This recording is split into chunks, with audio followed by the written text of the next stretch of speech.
Réunion habituelle du lundi, sermon du N+1 qui distribue les ordres. Et là, tout à coup, un collègue se lève et dit « Pas question que je le fasse ». Silence dans la salle. Au fond de nous, on se dit que c'est quand même vachement classe de rembarrer son boss. Il y a quelques étapes avant la défiance. Dans la prudence, on fait une confiance limitée. Dans la méfiance, on ne sait pas si on peut faire confiance. Dans la défiance, on sait qu'on ne peut pas faire confiance. Encore faut-il oser défier ou avoir une bonne raison de le faire. On défie d'abord l'autorité pour une raison existentielle. En effet, on n'existe vraiment que dans la mesure où on se distingue des autres, si on se distingue du mouvement dominant. Si nous nous coulions dans le mouvement dominant, si, comme le dit Descartes, nous préférions modifier nos désirs plutôt que l'ordre du monde, c'est alors que nous serions insignifiants, comme si nous n'existions pas. On défie ensuite l'autorité pour manifester qu'aucune autorité terrestre n'est jamais absolue. Votre N+1 n'est pas Dieu.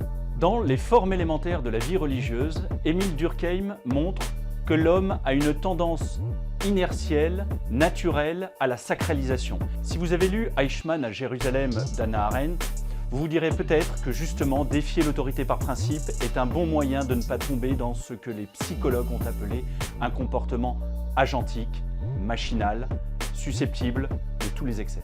Finalement, voyez la défiance comme une sorte d'hygiène intellectuelle au service même de l'organisation qui vous emploie. L'autorité ayant naturellement tendance à déborder, il est sain qu'elle trouve en face d'elle des personnes lui servant de garde-fou. L'un des risques de déviance principaux en entreprise vient du fait que le dirigeant et ses représentants, les managers, concentrent en leurs mains le pouvoir exécutif et le pouvoir disciplinaire. Mais ils peuvent en payer le prix le jour où ces problématiques viennent à être exposées à la justice. In fine, on se défie de l'autorité parce qu'on se fie prioritairement à sa conscience qui nous indique de chercher la vérité avant la confiance. Il est très sain de s'interroger sur la pertinence des ordres que l'on reçoit, mais il l'est moins de charger son boss de tous les maux de votre vie.